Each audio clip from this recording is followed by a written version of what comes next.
Hi guys. Hello, everyone. Hi guys. Welcome. I don't usually do intros like that. I feel like we should just say hi guys. Do you think we should just say hi, guys? Yeah, I think that's better. Anyways, let's do the Well, podcast now.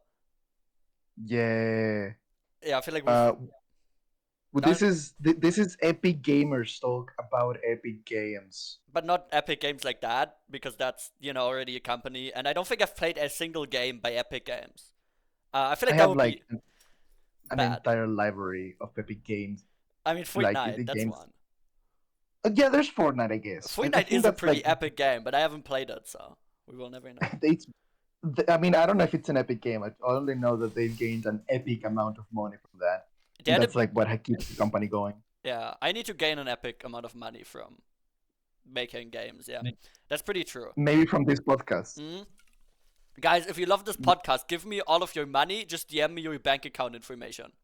We haven't even Yeah, started yet, but I promise you that you will love our content. And I think we need more money, so our sponsor for this video is my bank account. yeah, absolutely.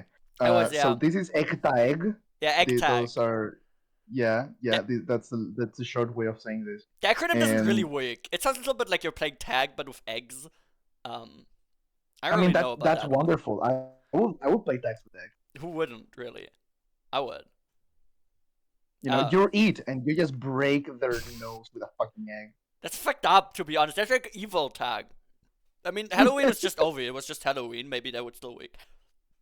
Evil EGTAEG.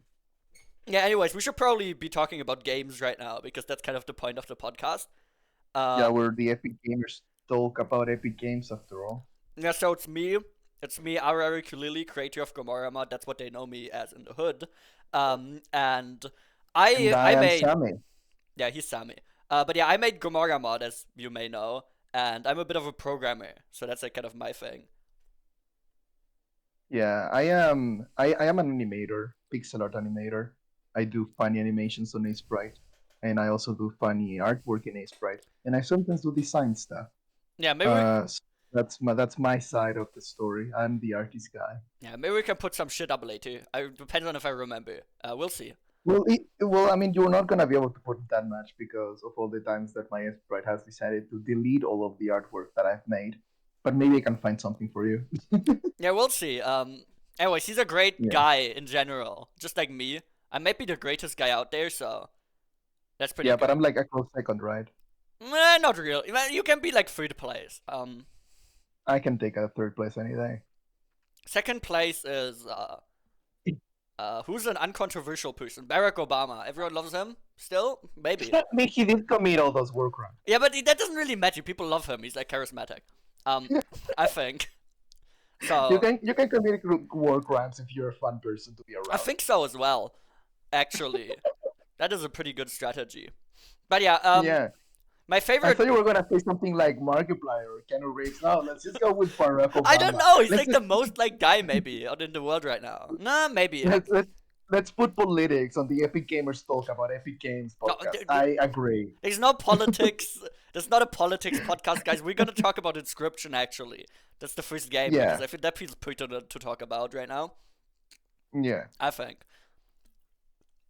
So what is your experience with Inscription, Aaron? Yeah, I What's mean your I don't rundown? even know what an inscription is, so I can't say really. But my agent did tell me earlier when I was talking to him about this great project that inscription I made a mod for it. It's called Gomorrah mod. I played it back when the beta released, I think, or like the demo. I Mm-hmm. watched a video on it on YouTube. I think an Aliens Rock video, and I was like, Mm. that game looks pretty cool, and I mean it was pretty cool. It ended up being like one of my favorite games out there. So that's kind of how I got into that, and now I'm just still in the community because I made like the biggest mod for it, which people seem to enjoy, but I don't really know about that one. So Sammy, I how do I you enjoyed it. use? Yeah, I enjoyed it. I personally found Inscription while watching the objectively speaking best you're gonna say YouTuber Markiplier. Are TV you gonna say chat. Markiplier? Yes, That's not. I don't yes, want. I'm Markiplier. okay. I can't say I hate Markiplier. I love you, Markiplier. He's a great guy, but also I don't watch I him. love you personally, Markiplier. Markiplier, he's my bestie actually. I have the connections in the industry with Markiplier. We go way back We with go all the Markiplier. way back to the 1980s when we committed a fraud scams together, but that's kind of ended. It's kind of not happening anymore. Sadly, I feel like we should start doing You, that you, again. you go way back to '87 with that nasty situation you were caught up in. You know, the bite and all that. Yeah, but it's fine. It's fine. I got out of it. But don't ask me what I was doing. What I was Yeah. doing in between then and now. hmm That would be a mistake. but yeah, I was watching Markiplier, and I'm not sure if the first thing I watched was, I think I watched a game theory video like some months ago, and then I eventually stumbled upon Markiplier, and I realized that I didn't really remember anything of what I have watched in the game theory video, as it usually happens a couple days after I watch their Yeah, Game videos. Theory is like a blue, to be honest. Yeah, everything other than FNAF theories, I just kind of miss them. Yeah, he goes like Um, MatPat goes like, "Hello, it's me, Matthew, Patthew, Patrick," and then he says things, and that's kind of it. That's all I remember.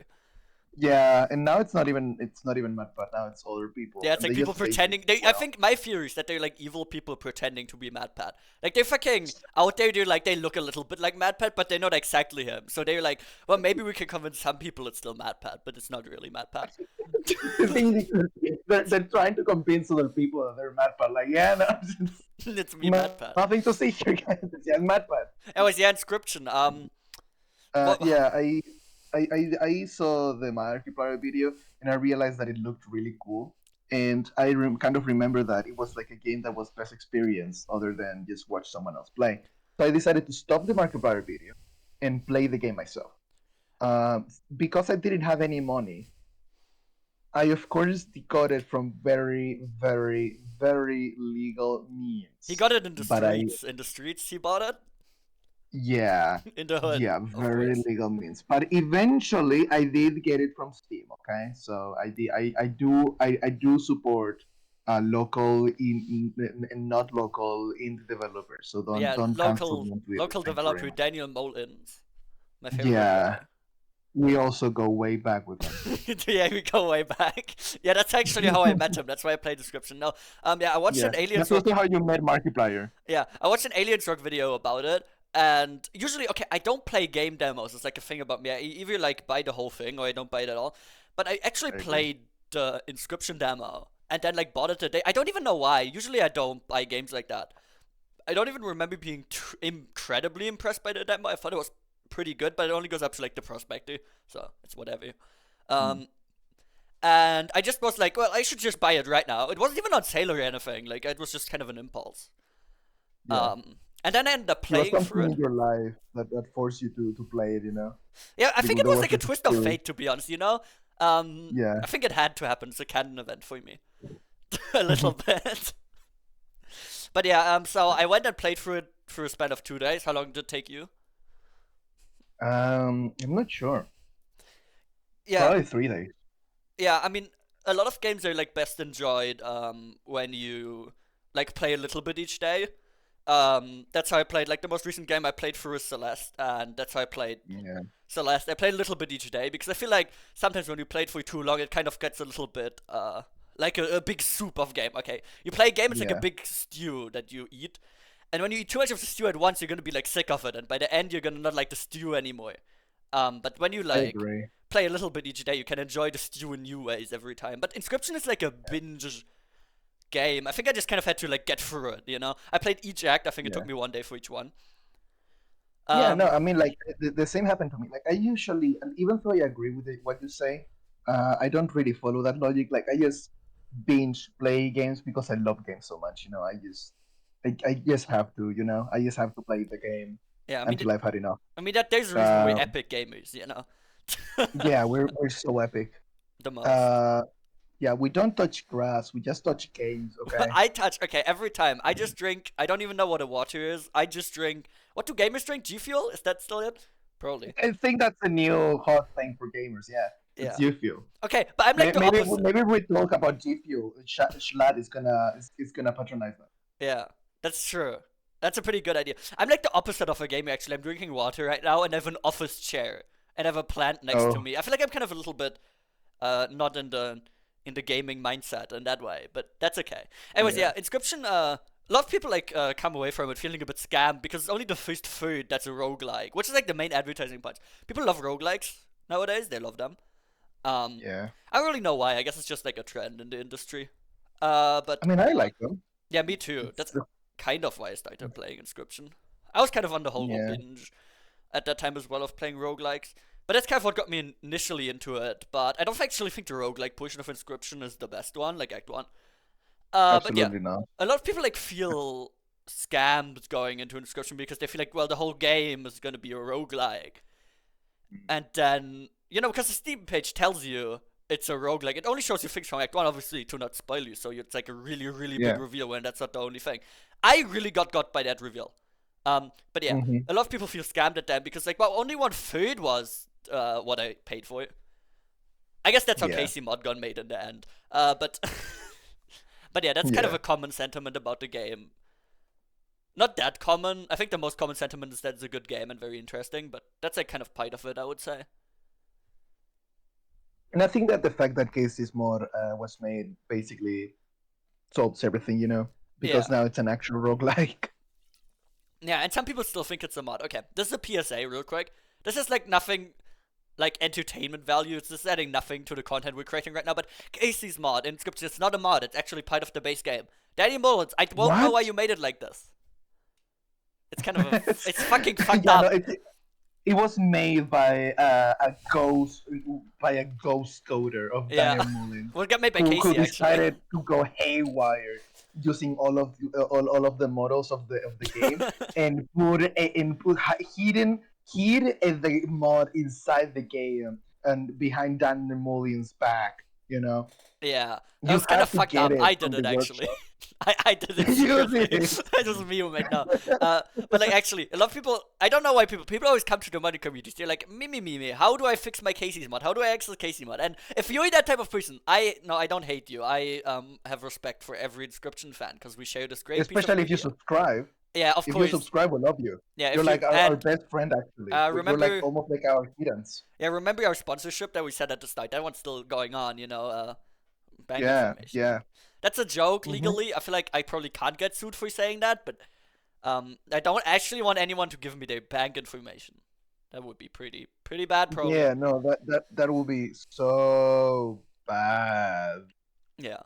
But people come Hmm. into Inscription primarily thinking it's like a gameplay game, but it ends up being mostly a narrative game, I would say, where the gameplay is like a little bit of flavor for it, but it's not like the most important fight, to be honest. I love the story and I love how the narrative is explained. Yeah, it's a very Um, interesting mhm. meta esque game. It's like Yeah, that's a kind of a new thing in gaming. I would say like the huge amount of fourth wall breaks, stuff like that. They don't really do that, or used to yeah, not do that. But it's like with creepypastas, I think where it originated.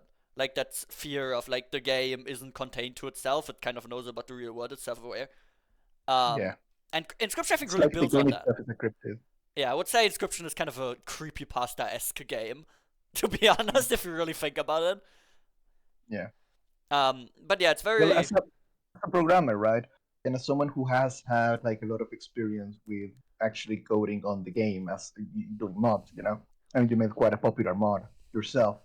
Um, what do you think of the code of Inscription? Do you think it's well made? Um, I think the main thing about the Code of Inscription is that it works. That's like my big lesson as a programmer.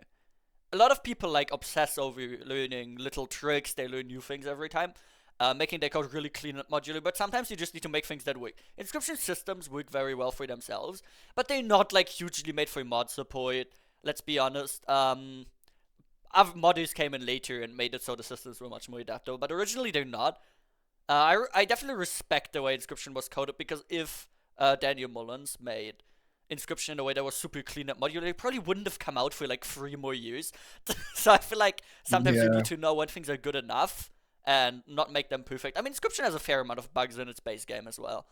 Um, which, yeah, Inscription also has a very interesting way it deals with the code. Though usually games try to stop players from doing absolutely broken things that are too extreme. Like Inscription lets you make a kite that has like 7 trillion damage, places yeah, 700 teeth 3D models on the board, And that's the and point. yeah, and it just lets you do that. That's kind of interesting. People really still cling on to that. If you look into any Inscription community, there's always people being like, "Wow, look at this cool kite I made. I didn't know this was possible. I broke the game." And that's like a really big appeal, at least of the first part of Inscription. And Yeah, that's kind of because of the attitude, Daniel Moons had when coding the game, I think. yeah. Um, And I feel like that also invited the community to be like a lot more quirky with the way how they experience Inscription, right? Like with other card games, it has this layer of like it has to be serious and it has to be taken serious and everything has to be like so well thought of because it's so hugely balanced, right? With Inscription, when the game itself is telling you that it's okay to have a card that has like does 20 damage with Trifle Getting Strike on the first store and insta wins the game, then you kind of take it less seriously and more as a joke, and you get a community that is very active on jokes and games and stuff. I think that's a very interesting perspective, to be honest. I haven't thought of it that way.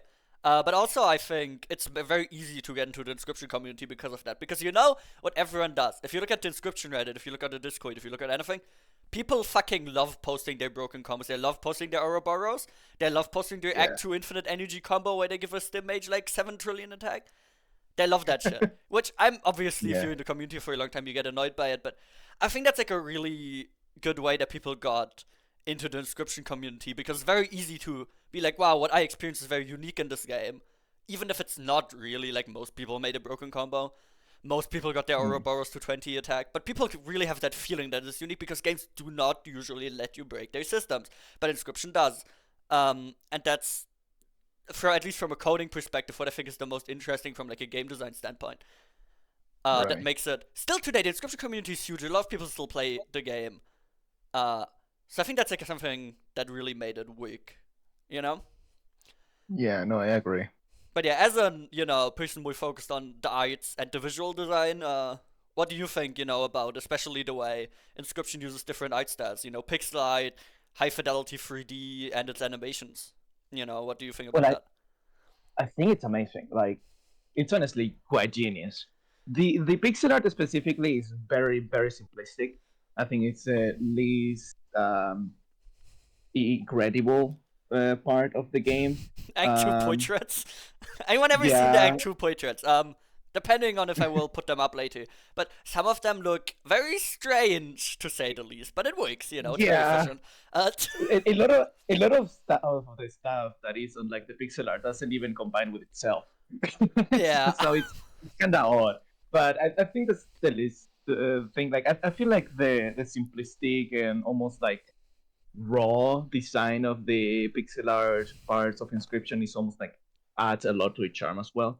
And I think that the big sides of its artistic design and structure come from the 3D sections, right? Act 1, Act 3, and the Yeah. finale. I mean, the Leshy's Cabin. I will never shut up about how well designed Leshy's Cabin is. It's very The child. Yeah, the orange warm colors all around, the music that sets a beautiful calming atmosphere, True. the tree plants and fungi growing on the walls. It just gives you this feeling of a place in which you could like sit and relax, but also the feeling that there's something wrong going on. That you don't know everything. It has a lot of amazingly placed lore clues like the planet thingy, the planet globe that doesn't look like our planet. Yeah, Yeah. it's amazing. The entire design is amazing. The design of Leshy is really clever as well. Having him as like a shadow that is like just with the eyes glowing, looming over you. Then there's like Act 3 with the cold blues to make you feel isolated. Like the color theory in Inscription is extremely well put together. It's amazing. Yeah, I think though something that I think is the most interesting about the 3D sections in Inscription is the fact that you have a grid style movement. You don't get to freely move your camera around, and you don't get to freely move around at all. It's kind of Yeah. like reminiscent of point and click games almost, where there's like different screens, and I think that gives it like an opportunity to make like very carefully crafted single screens because it doesn't have to worry about how everything will look from every angle. That's actually a thing I noticed when making Grimoire, but that's kind of a unique experience I have because I've made like my own area for it. How you can see how Yeah. you can fit everything together very well, and you have to create these like scenes almost for every single camera angle because everything Mm. is just so tightly packed together in the base game. Yeah. Like wherever you look, there has to be something important for the player to see. Yeah, because otherwise it feels kind of purposeless. I mean, Act 3 kind of Yeah. changes it with a lot of black walls. I think that's Mm. mostly like a thing because of the Act 2 layout of Pure Freeze like area.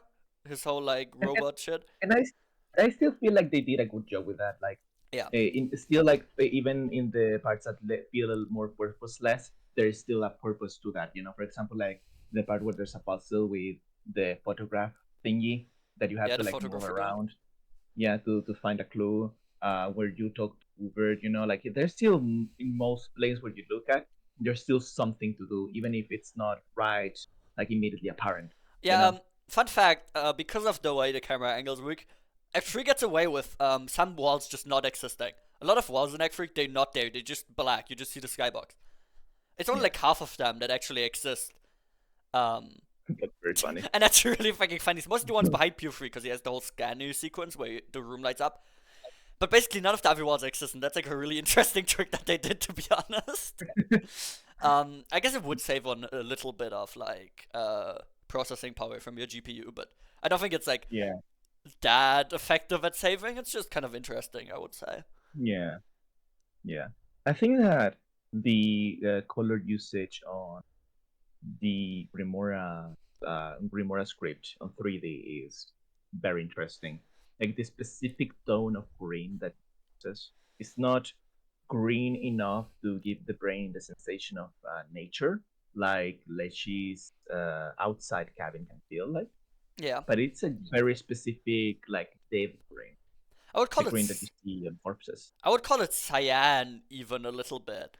It leads Yeah, a little bit into the blue, and then also speaking of the interesting usage of light in the finale, Grimoire has the whole epitaphs that are lit up, and that's like the only thing you can see in like an infinite black void.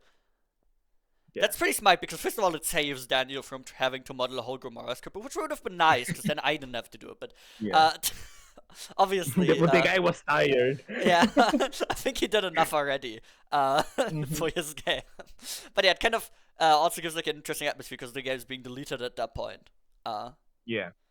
Speaking of, the fucking graphics of deletion in the end are interesting, Mm, where everything flashes red before being deleted yeah. and makes a sound effect. That's not how deletion works, obviously.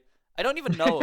It's not even like Yeah, related no, to when, when deletion. when you're deleting a game, you see part of the game just flashing red, Yeah, it flashes red, does like. I don't even know how that happened, but it kind of works well. It kind of conveys the idea of deletion, probably because it's red. Yeah. Deletion is Yeah, associated well, with red. red is an interesting color in inscription. Every time we see red in inscription, it is something that our brain immediately recognizes as something unnatural. When you advance too fast on Leshy's area and the 8 fucking bears appear, Yeah. Leshy's eyes are red. When the EGTAEG takes over another creature, that creature's eyes are red. And it's When mostly.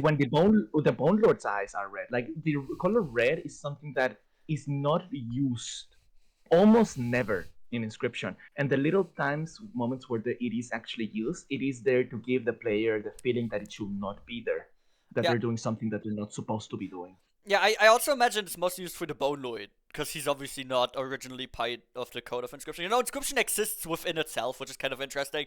Like, in the universe of Inscription, Inscription exists, Yeah, Which is kind of interesting to think about, because there's like a whole lot of layers to like peel back almost. yeah, yeah.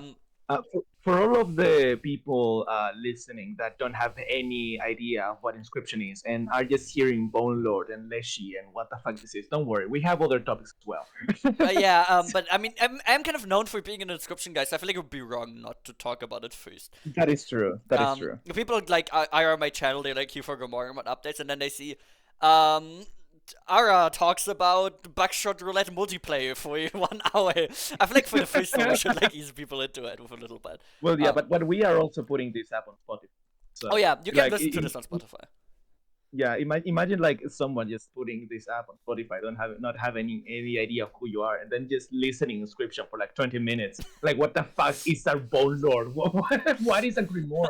I think they support videos now on Spotify, but probably only for like big creators. So then no Probably. images for you. Uh, We probably don't count on that list of big creators. yeah, no, we're the biggest. Remember we Oh Markiplier yeah, no, we go Dark way back Connections. with the Spotify creator. Yeah. Daniel Mullins also is in my hood. Um, Yeah. he's a bald man. I know. Obviously, he's in the mafia. Bald men scare me. Okay. Master Oilu. Inscription. No, it's Bleen. Absolutely. Fuck. I'm a fake fan. I just said Oilu and I Yeah, meant no, Bleen. you're a big fan. I will revoke the rights of Primura Mod from you now. Bleen, he has a big bald head. I think that's okay. This is also would probably not add any value to this discussion, but I think Bleen is Daniel Mullen's self-insert character in Inscription. I think that's just him. That's why he has such a big brain and he has the true Scully sigil. Where he kills. Wait, that Oh doesn't no. make sense because Bleed Sigil kills himself, so I feel like that's kind of wrong. Uh, Oh no. well, let's. Daniel, do you need someone to talk to? Yeah, Daniel. I don't think it is Daniel self-insert. Maybe I don't think that would give it any I credit. hope it's not. Yeah. That's. Let's ignore that we ever spoke about that. Um, Yeah, no, we never said anything about Daniel Mullins or his self. Yeah, speaking of the fact that I was saying earlier that Inscription exists within its own universe, in Inscription Act 2, which is obviously like pixelite as opposed to the rest of the game being 3D, it feels kind of janky, like an old janky, GBA game, Game Boy Advance game, Yeah, which I think it's kind of done on purpose. We were talking earlier about how the art is kind of janky for it, but I think it kind of works in its favor, to be honest. it does. Yeah, it does. It kind of feels like a kind of a budget game, like a knockoff, Yeah, almost. It, like it still it plays well. feels like you're playing like an old Pokemon game. Yeah, I think it evokes that really well. Of seeming like almost like a real old game. Like you just got finished killing Leshy, and then you just go into this fucking GBA game. It's kind of interesting for the first time. I think they Yeah. call that cognitive dissonance in the hood. Uh, a little bit. Oh, we having a very high vocabulary here in this Yeah. household. It's not like exactly that, but I feel like after the horrifying events of Act One, it's a bit of a Yeah, dissonance between what you're feeling yeah, as a player and what's happening. yeah. Interesting Uh, thing in Act Two, there's a 3D model in there, but only one. I don't know if you guys mhm. remember it, but in Act Two, if you like merge all the kites with the mycologist, I think it's been a while since I've done this. They Oh give you yeah, they give you a three-dimensional bone lord key. Uh, yeah, for Act 3, which actually there's a shader used in Act 3 that makes things appear holographic. I'm pretty sure this key uses that shader when you haven't seen it yet in the game, at the part where you're. yeah. It looks holographic. It's a holographic key, Yeah, which doesn't make any sense because PO3 has not made anything holographic yet. So how did that key appear? How did they even assume that there was going to be the need of a key? I don't know. yeah, they didn't. as It's like a, as Daniel Mullins. it's an evil secret. Uh, Yeah. but yeah, I think that's kind of, one of the most interesting things I would say about Inscription's Art Direction Act 2. It's a very minor thing, but it's really strange because that's the only time the game really does that.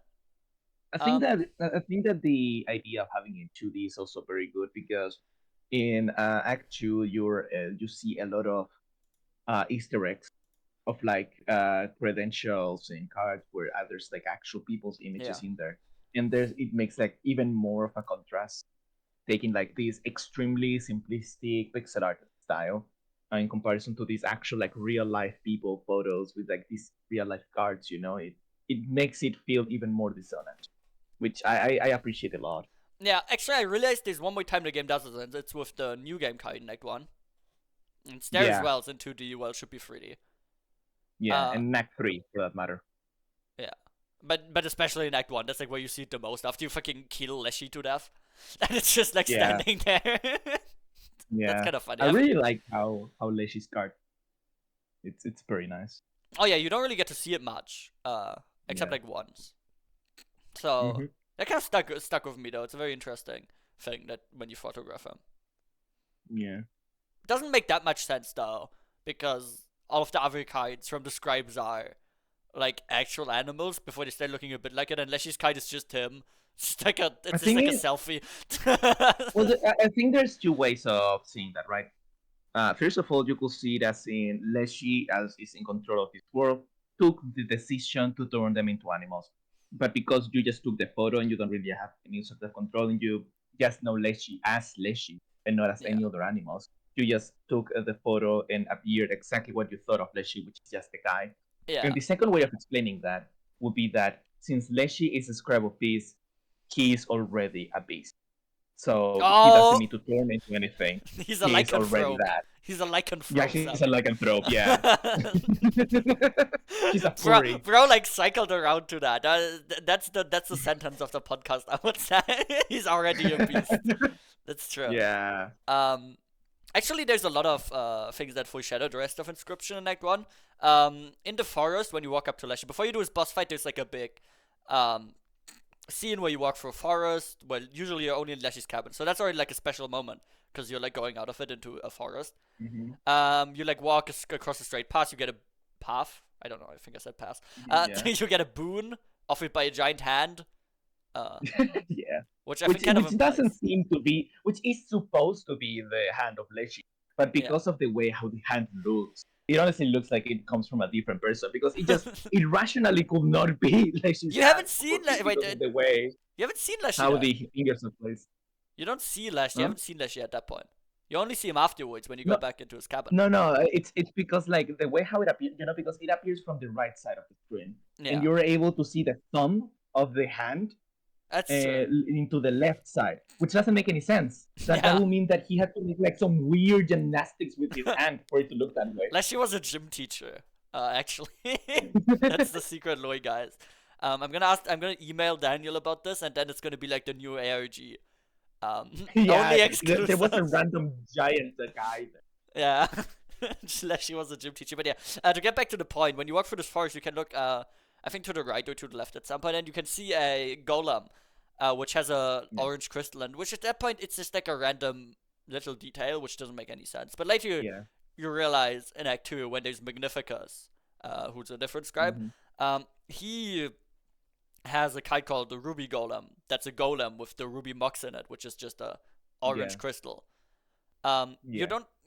And you only get to see that model again in the final part of the game, the very last section in the finale, where he appears as a kite with his 3D model, and that's like can insane we? foreshadowing almost. That's like freaking Yeah, uh, 10 hours of gameplay back from when you're yeah. actually gonna encounter him for real. Now that we're talking about Magnificus, can I take a moment to talk about the horrible artistic decision of making toothpaste as looking red and blue colors as like a main part of the scribe of magic's end color? Like, why would you have a combination of color that is just toothpaste to represent your scribe? It looks horrible. I think it looks It's pretty good. Okay, horrible. I think it looks pretty cool. I like the pastel colors. I It think sucks. okay, I think that's a little bit extreme. I kind of like them, to be honest. I wouldn't say that that's my big problem. I just think he's fucking short. I feel like he should be taller. Like I don't know. It's just I find it so weird because like Magnificus is all of the like this entire place is all about like the primary colors, right? Yeah, Well, not exactly, but similar to that. We have blue, and then we have green and orange, which orange is similar enough to red, and green comes from yellow and blue. So it's kind of like main colors that we recognize, right? yeah, It's and like his entire place is very monotone other than the colors because it's all just kind of like a cabin, right? Like a big yeah. tower. And then there's just fucking blue and red splattered all over the place. Like why? I think it looks really good in Act One. I would say. Uh, Yeah, in Act when 1 you it see looks it. good, with all the lighting and everything. Like his eye Yeah, looks great. But in the 2D pixel art game where everything's so simplistic, you see that thing and it looks just bad. it's It kind of looks strange. sad. I just don't really get why it's short. Like in the story, he's characterized as a, I would say, like scary character. He has some sort of plans. Like everyone in Act Two is talking about the evil plans that Magnificus has. Uh, Yeah. how he's a bad guy. Blah blah blah. He Yeah. also tortures his students, which is not very good. I feel like that's kind of morally wrong. You should probably not decapitate your students and place them on a bike on a fucking volcano hot plate. But Yeah, that's just my advice. I That's know. just my There's advice. like this is You can like follow it or not. just like huge like developments in the field of ethics, but what Magnificus Yeah. is probably a bad guy, and he's like Hmm, kind of maybe. set up to be almost the whole villain of the story. Spoiler alert, I don't know. You've probably played Inscription if you're watching this podcast. I hope so, at least. Uh, I sure hope so. yeah, if you haven't, go and play it right now. We've already told you too much. It You don't distracts have your much time. time left. It really does distract you. And besides, we've been so cryptic and so specific about our conversations that it's not really gonna change much your experience. Like Yeah, the spoilers that we've given you is the Bone Lord's eyes are red. that's true. If you see the Lord of Bonus, his eyes are gonna be red. Okay, that's true. Uh, Yeah, that's a big spoiler that we've gave you. That's true. Yeah, we should probably put a spoiler warning at the start now that I think about it. We're gonna be Yeah, doing you should that probably. for all the games we talk about. Yeah. Anyways, yeah, what I was saying is he's kind of set up to be the whole villain, then he's like really fucking short. I don't know why they Mhm. did that. In Act 3, there's a sequence where you see all the scribes except Pure Free because they're plotting against Pure Free, because he's actually ends up being the whole evil guy. Yeah. And Magnificus, they had to put him up so much, like his 3D model. Like, Yeah. Gamora is like 2 times as tall as Magnificus. They have to put her 3D model into the floor. They have to squish her down. So she looks kind of normal. She's still the tallest. And Magnificus, he's like standing on a pedestal almost. And it's really fucking funny. So maybe that kind of shows his character as well. I don't know if that was an intentional Yeah. decision, but he really feels like Probably he's gonna not. be the big evil. He has a big plan. And And then then he Wallace ends probably up. just kind of made the design of a big tree, but kind of like miscalculated and realized he made it design. And he was like, I'm not gonna make this guy from scratch. I'm not gonna do it. Yeah. I think it's kind of interesting the way the scribes look. to be honest, it's kind of Yeah. an interesting design choice. I like Gamora the most because obviously I do. I think she has an interesting design, but I think Leshy works the best probably out of all of them for his temple. Mm. He doesn't have legs though. His 3D model doesn't have legs. That's Yeah. kind of fucked up. I- I don't I know why they really- didn't give him legs. I really find the design of Magnificus very jarring because, like, from mythology and legends, like his design comes from the Ents, Yeah. which are a tribe of trees, right?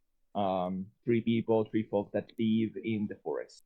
Yeah. And Magnificus, like in the Ents are supposed to be like these giant figures, of order and solace, Menacing. they're very strong, they Yeah. have big arms and all that. In the meantime, Magnificus is like small, he's very chunky, he has like big glowing eyes. He looks has, almost like a homeless one guy. Really, yeah, he has like one really tiny slim arm.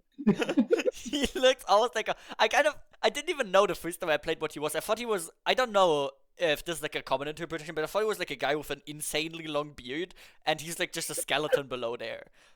Yeah, I didn't know what he was. I saw him and Yeah. I genuinely didn't know what he was at first. And then I saw like fan art of people drawing him like a tree, and I was like, well, that's an interesting interpretation. But Yeah, but I think that's don't what he's know supposed to be. He's supposed to be an ant. You're Yeah. completely right. I didn't even think about that much, but I think that's like his Yeah. thing. Yeah. He's very in tune with nature and shit. Not really. Yeah. No. Wait, Fury. Magnificus is just Leshy's beta design. Before PO3 and Leshy got married, Leshy had like a fire with Magnificus, Yeah, by the way, this won't make any Um, sense, so we should maybe explain this. In a series of emails to a friend of ours, Daniel Mullins confirmed that Pure Free and Leshy were canonically married, and there's a ring you find in Act 1, with the, like, a ringworm type situation, where you need to have a ring or a ringworm. Mhm. That ring is canonically their, like, marriage ring. That's their engagement ring. So, Yeah. that's where that whole come from. Okay, you can continue now. Yeah, like while Magnificus, before Magnificus, and then like Leshy got married with Pio3, because they were like each other's true love.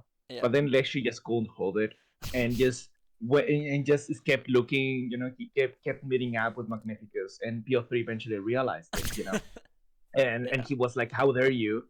you're like leaving me for this like old chunky bastard Christmas tree looking guy. I'm gonna leave him. I'm gonna leave you.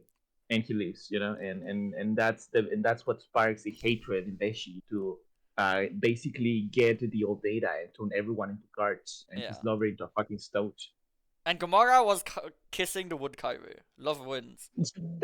Yeah, The whole they're way just through. they're just two lesbians. They're great gay Yeah, representation. yeah. And We then, the best gay representation in media, I think. yeah, woke scription. I mean, the mugs are kind of like gay, they're different colors. They're all Yeah, equal to each other, which I can't believe that.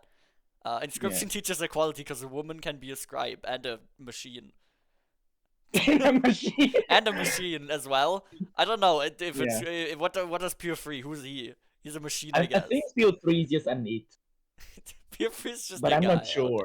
there. I'm really not sure. I think that I don't know how he represents himself as. I don't know if he represents himself as a gender or something. I don't think it's ever explained in Inscription. I don't know. Maybe we should make a Yeah, separate podcast about that. What is yeah. analyzing Pure Yeah, Free's gender identity? If I, anyone wants to see that, you should I comment think that if you want to see I it. think that PO3 as a living computer is way beyond gender and sexuality. I think he's just PO3 and we should accept it. Yeah, that's true. We're pro gay on this podcast, guys. If you're Yeah, if you're homophobic, you should click off now. We were almost gonna yeah, we were almost gonna call this podcast Gamers. That was gonna be in the name of the podcast. Before we yeah. decide on a With a really great Y. name, Epic Gamers talk about epic games, but not epic games like that because those are trademarked. Kind of there has Yeah, to be like a space in between. Uh, but yeah, and yeah. Well, we if you are a homophobe, just know that we are on the LGBTQ, and if you keep listening, we're gonna infect you with the LGBTQ virus, and you're gonna get sick, and you're yeah, gonna become LGBTQ you're as gonna well. So throw we're gonna up, but close down. you're gonna throw up, but the throw up is gonna be rainbow because of the gay Yeah, agenda. yeah, exactly. There's gay and bi here. You're gonna be super sick, and you're gonna die a gay man or girl. I don't know. Yeah. Yeah, I don't even know, but there's gonna be You're something that gonna will happen die. to you. That's the point. Yeah, frogs are gay, things like that. Many are saying this. Many are saying this. Mm-hmm. It's factual information. Yeah, I that's would true. never spread misinformation on the internet. Hehe. Speaking of games that are like Inscription, this is a great transition word. Don't worry about it. There's Mm-hmm. there's this game that's being sold together with Inscription on a bundle that they call literally the same game bundle on Steam. Let me actually get that game for 20 cents less than I would usually, which thank you, my Klapnika, I guess. It's called Buckshot That's Roulette. amazing. Many people you probably know it. What? Also a roguelike, at least ostensibly so. I don't really know if I would call Buckshot Roulette a roguelike, at least the default mode. Um, It's enough of a roguelike, I think. it's I roguelike mean, you adjacent. unlock something. Yeah, but you can't really die. But that's a whole different discussion that we can have in a second. But yeah, that's the next game we're going to be talking about on this podcast. I feel like it was fitting because it is just like Inscription. Uh, Yeah, it's just the same game. I mean, if you look at like a screenshot of both, like Inscription Act 1 versus Buckshot Roulette, they look very similar. Like you have a menacing guy standing in front of Yeah. you. There's items on the table. You have to do self-harm in order to win sometimes, like cutting out your eye Yeah. or shooting yourself in You the know, face. Sonic and Mario are the same thing. You run through levels, you That's stomp true. enemies, you get things, whimsical golden things that are on the level, you Whimsical get golden power things. ups, That's you true. fight bosses, the same boss every time. They're just the same thing. They're But yeah, the same thing. I'm done listing similarities between the two games. Either way, Buckshot Roulette's a great game. You should also play it if you haven't. But it shares a lot of at least like surface level similarities to Inscription, but actually quite different, I would say. From a how do you say it? I don't know what I was going to say. Give me a Yeah, second. from a mechanical standpoint, they're very different, but from an artistic standpoint, they have a lot of similarities, right? Yeah, Like, will you be if we're talking about artistic design, Backshot Roulette is very interesting because it's all over the place, and I love it. you start the game with a bath, like you're inside a bathroom. The colors are all grays and blacks, and it's all kind of like it's kind of sad, right? It's almost gloomy, you know. Yeah, It's very. like there's not much going on, and you hear like a party outside, right? You go out, and then suddenly all Yeah. the colors are black and multicolor on your right. In the party, there's like rainbows and many different colors, purples and yellows, you know. It almost feels like you And got then you way too drunk and threw up, and then like now e- walking into the party and hearing the sounds, you know? exactly, you just get bombarded. You know, you start out with nothing, like just the most plain shit as possible. Then Yeah. suddenly there's like this amazing contrast between colors, and then you go to the next room, and it's all basically just Leshy's cabin all over Yeah, again. and it's the only It time you walk in the game. There's no other environments in that game, but it's such a good framing. It's very yeah, brutalist, I would say. yeah. Makamika does that a lot in his games. If you've played, he made a like a collection of games called Unsorted Horror, which I've played, and that's something that he likes doing a lot. With like very big contrasts. I think he definitely like embraces the brutalism of his games, I would say. And not even just in narrative, but also in gameplay. I mean, the gameplay of Backshot Roulette consists of shooting yourself and or your opponent with a shotgun and then getting revived. Uh, Hmm. Very brutal. Not brutalist, maybe, but it's very brutal, I would say. Yeah. Um, there's one big important gameplay similarity, though, I would say, and that is the item system, which Mm. very similar to Inscription, I would say. At least in terms of how they work. They're both pretty basic, but the two similarities are you have a limited amount of items. There's a certain time in the game where you get a bunch of items, and then you use those to give yourself a statistical advantage when you would usually you lose. Which I Yeah. kind of described the whole concept of items, but at least in this style of roguelike, they've kind of not been seen like I this. think that I think that the great resemblance with that is that in most games, you know, for example, let's think about Pokemon, right? You Yeah, don't need potions to go through the game. You can beat any battle without the X attack or X special, you know, yeah. and you can just go around without throwing Pokeballs and just winning with your once level 100 starter, Yeah, you and know. in Um, Inscription, it's also like this. You never really need items to progress. They kind of help you out of except when you some do, you know, impossible except situations. yeah, except when Um, you do, you know, like I mean, there are many situations in which you do need to use an item to actually win. Like, I mean, I think that's uh, why. Sorry, yeah, continue. no, no, I'm sorry, I interrupted you. Okay, I think that's why items are very interesting in roguelikes, because roguelikes have one big mechanical problem. You will find this in most classic roguelikes. Nowadays, there's a lot more experimental ones out there, but a big problem in roguelikes is that sometimes it's impossible to win. Like, everything is random in a roguelike. Sometimes you just can't win. Sometimes it just makes something impossible. As a developer, Yeah, it's kind of possible to work against it, but not entirely. So I think that's why, at least a game like Inscription would have an item system that kind of alleviates the mm, stress. Like sometimes you can have an impossible situation because there's always, another way to get out of it with items. yeah, And that's yeah, something that Buckshot Roll kind of fucking spins on its head. Uh, yeah. it requires you to use items. That's like the main form of gameplay, I would say, in Buckshot Roulette. You have to use items I to give think yourself a statistical advantage. I think that Backshot Roulette basically takes like what the inscription plays, you know, which situations, small situations that may or may not happen, where you need items to survive, and then little points of the game where you get a certain amount of items, you know, and you get there sometimes. And Paxi Roulette decided, okay, I'll take this and I'll just go with it, you know. And Yeah, they basically made it so that every single encounter with a dealer is an encounter where you need items to survive because yeah. that's your way of interacting with the game. And every time the gun gets out of bullets, you gain more items. You know, basically it's like what Inscription did, but ramped up to 11, and Yeah. it's amazing. Honestly, it's If greatly designed. I think it's very focused in comparison to Inscription. Inscription has a lot of notes. There's a lot of, I would say, kind of fluff attached to the general gameplay. I mean, it's a kite builder. There kind of has to be that amount. But there's a lot of things that are not necessary. It's not specifically focused. But Buckshot Roulette, like, kind of condenses it down into, like, one insanely focused experience where there's only, like, two gameplay elements. There's the gun and there's the items, and that's all you get. Um, Yeah. which is kind of more similar, I would say, to Inscription's beta or predecessor. It was a Game Jam game, Sacrifices Must Be Made. Most people who played Mhm. Inscription haven't played that one. I might put some images up later. Um, but that's kind of exactly how that game was.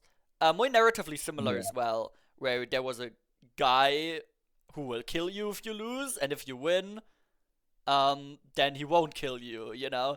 And that's exactly But he what will Buckshot kill Roulette. your kid. Yeah.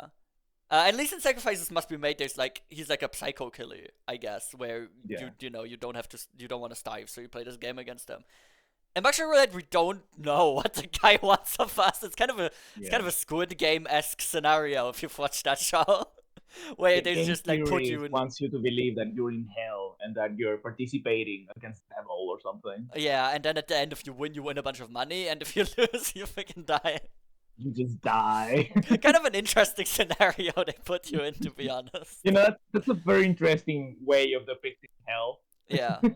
If you win in hell, guys, you get a bunch of fucking money. Uh, Mr. Beast. It's kind of like a Mr. Beast video turned sinister. In this video, we're playing Russian roulette for money. Yeah. Very interesting. Very Yeah. interesting game, I would say. Well, I can't say that much on like a visual standpoint. I'm not a big visuals guy. Yeah. What would you say Well, about like the actual visuals of the game after you get out of the first two rooms? Like how do you think it's presented with the dealer and the whole like? There's like a contraption in the background of the animates that revives you every time. What do you think of yeah. that whole shit? I think that the contraption is very interesting. Like it explains everything really well. Like there's Yeah. everyone always hears the typical thing of show don't tell, and that's pretty much it. You get shot. You say to yourself, well, I probably died here, and then suddenly these mechanical metal things go into your chest, bam, and you go back to it, and then you see your life, and that's all the information you need. Yeah. It's amazingly crafted. I also really like how the entire screen is made. Like it almost feels like you're able to see every single pixel in this 3D environment. Because of Yeah. the way how it's rendered. It feels old timey and classic. Almost like you're playing a modified arcade game. Very similar to Um, Inscription. I mean, the description does this as well. yeah, Kind of yeah, interesting. but it feels like it feels again like it goes even beyond Inscription. Like it goes way harder Yeah. with this stylistic choice in Inscription. Like the lighting in every object feels so saturated, and it's on purpose. Yes. Like the light that is on the gun, which should probably be just like a slight gray over the black, suddenly it's almost like pure white. You Yeah. know, the face of the dealer, it has like just white points in his face for the lighting. It's all so saturated, Yeah. and it's part of the stylistic choice. It's supposed to hit you. It's supposed to feel like you're fucking on drugs or something. Like Yeah. this is a tense situation where you could die in any moment, and that's why everything's so tense and so saturated. It's really well made. Yeah, the thing with that is as well, you were talking about the machinery earlier, and this game kind of follows a Yeah. trend of a lot of Mike Klubnica games, of like sinister machinery. You know, it's kind of like the machinery that's kind of driving the whole situation that you're in. I think Yeah. Mike Klubnica likes to do that a lot in this game. I'm not really sure why, but I think it's like an interesting choice to always depict machinery as this like very scary thing almost. Like it's fucking Mm. insane the first time you get revived in that game. It's really fucking scary. And Yeah. like the machine that holds up the gun every time as well that shows everything. A big Yeah. difference between Buckshot Roulette and Inscription actually. In Inscription, I love the animations. They're not don't feel very purposeful. Like when you're at an item node, you hover over items, they like fly up, but there's nothing like pulling them up, Mm. like Yeah. realistically. And when they Like fly up it and go into your doesn't. item slots, they just go there. Yeah, Uh, it doesn't feel like it like when I think that a critique that you could have with Inscription is that when you interact with things like notes and your cards, it doesn't actually feel like Leshi, the game master, is actually doing yeah. anything for that to happen. But it's just like part of the game, That kind of and you ups just the go through immersion it. almost. Like it's almost like a real to you, the dungeon mastering that Leshy's Yeah, doing. But I think that's the difference between Buckshot Roulette. In Buckshot Roulette, every animation happens for a reason. It's always the machines doing it. There's nothing that just like flies up for some reason, does something. When something happens, either yeah, you do it, your opponent does it, the dealer, or the machines do it. yeah. And that's a very interesting way that almost no game does that. Most games have like gamey things that aren't really explained, where things Even just move. Not in Buckshot yeah, Roulette even though. the items are explained in a Yeah. way that it's just part of the game. Like when you get, like, for example, the spyglass, or and that's not how it's called. How do you call these things? That Magnifying glass. magnifying glass. Thank you. When you use the magnifying glass, it's not like the magnifying glass is a magic item that allows you to see the next chamber. Yeah. like the dealer, when the dealer uses it, he literally just breaks it and then sees the next can Throws or it the next away. bullet. Yeah, Yeah. because it's not supposed to be magical or supposed to be like just a UI part of the game that you're supposed to ignore. It's just how the game works, Yeah, it's you very know, and grounded. both parties know it. It doesn't actually matter. It's just like this is like a fake unwritten contract that both parties have accepted. That if you get a magnifying glass and you use it, you can just break it, do whatever you want with it, and then you see the next bullet, and it's Yeah. great. And all of the items are like that. They're all like in-game experience, and the game kind of puts a special emphasis on the smokes, the cigarettes. It gives you a score at the end of as well of how many cigarettes you smoked, how much beer you Yeah. drank. And I think those two And, items are and the most interesting because it almost like explains why the game feels so dragged. Because you're literally taking drugs, you're taking yeah, fucking pills that either harm or yeah, heal you. You're just smoking yeah. cigarettes and you're drinking beers the whole way through. And you're also like using this how is this called, adrenaline, putting this Yeah, adrenaline on your body, yeah. It's which doesn't look very healthy. I mean, have you seen that thing, that weird yeah. machinery full of It's like fucking pointy stuff? disgusting. I'll put Yeah. it up on screen as well. I would not put that on my body, probably. Imagine using. I think that if you use that thing once, you're gonna die of blood loss. Yeah, probably. Um, but yeah, I feel like it's kind of like makes sense because it's like Russian roulette, and that's exactly how you would imagine playing Russian roulette in your head. You know, it's like very Yeah, fucking brutal. That's why the colors are like that as well, just to like yeah, show that shit off. And like you're on drugs, you're not even sure what's happening because otherwise, obviously, you would never yeah, fucking point a gun in your face if you were sober, no matter yeah, if you think it was loaded or not or how the game works. yeah. Um, I think that's a very I interesting choice. I I would like to also like give a lot of praise to the choice of the dealer. The Yeah. fact that the dealer looks like this fucked up giant face in front of you is an amazing decision. Because like if it's just a person that is like in the same situation where you are, you kind of feel bad shooting them, you know? Like Yeah. even just like it's just something psychological, right? There would Like be empathy in, involved, I think. yeah, in terms of how the human mind works, there's even been like studies about it that when you shoot someone with a mask on and when you shoot someone without a mask and just like their face, a person is going to feel worse and is going to like double think their actions before shooting if the How person did... is just like his face out, right? Sammy, this sounds very sinister. Um, This sounds like they made a study where they're killing people, and sometimes when they kill people, they don't have masks on, and sometimes they do. We're not gonna... well, don't worry about it, Arthur. Don't worry about Oh, okay, we're not it. gonna question that for that part, I would say. Yeah. And well, yeah. So the fact that the dealer is just like this messed up thing that you are see like shooting themselves sometimes and then just getting back up and they don't die and they're just fine with it, you know, like, and they have like these horrible teeth and these completely black eyes, you know, like you don't feel bad shooting them Yeah, it is like because you're you fighting know against for a Satan. fact they don't feel bad shooting you. Yeah, it is like they're Satan. It's almost like a fucking devil, like a demon in front of you that you Yeah. have to fight. Um, And it makes it feel so good when you are able to do the right choice and actually be able to shoot them, you know, yeah, and take a life from them and get Backshot like that. Roulette makes me fucking scream every time. I'm like on the edge of my seat. I'm always like, yes, yes, yes, please wake, because you're never sure that anything's gonna wake because it's all Yeah, random. Um, and yeah. every time it's Even very even great. if you're counting the bullets, you have the fear that maybe you miscounted at some Yeah, point. and you probably miscounted at some point. Let's be honest.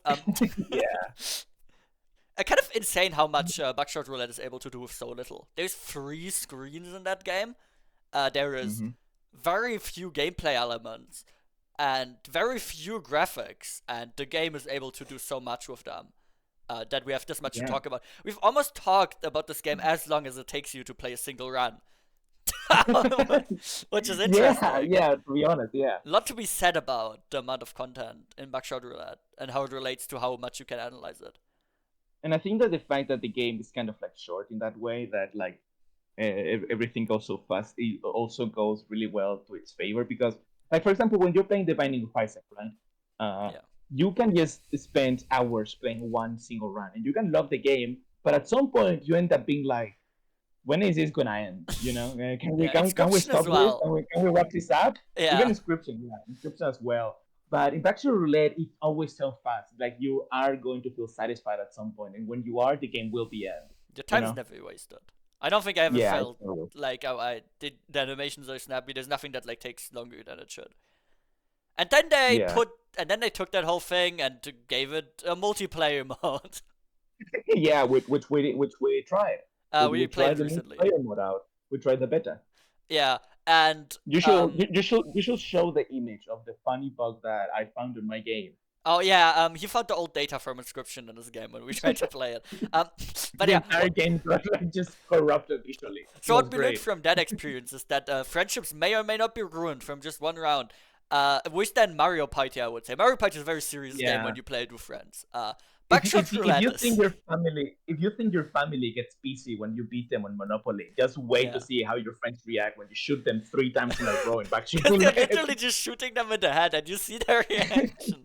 and Yeah. and it kind of takes the whole gameplay, the whole scariness of the main game, and like fucking turns it on its head to make something that is really funny and also really, Yeah. really exciting. Because obviously, as in the main game, everything's random, nothing's ever sure. So every time you shoot yourself, you're thinking in your head, "I need to win this." Yeah. Makes for a very Yeah. interesting experience. I think it is a really good game to get a multiplayer mode. The way how the players just like look at each other every Yeah. time they're like taking the decision of who to choose is so funny. Yeah, I feel like a character in Breaking Bad almost, as much disgust as I have for everyone else in the room while playing that. Makes you feel Yeah. badass, I would say, especially when you pull off cool strategies. Yeah. Our we should probably record a gameplay of that playing with other people. Yeah, that might be up on the channel soon as well. Yeah. We'll see. We'll see if we can get it done. I think we discussed a lot today. To be honest, I don't know if we're supposed to have like a Yeah. conclusion to this.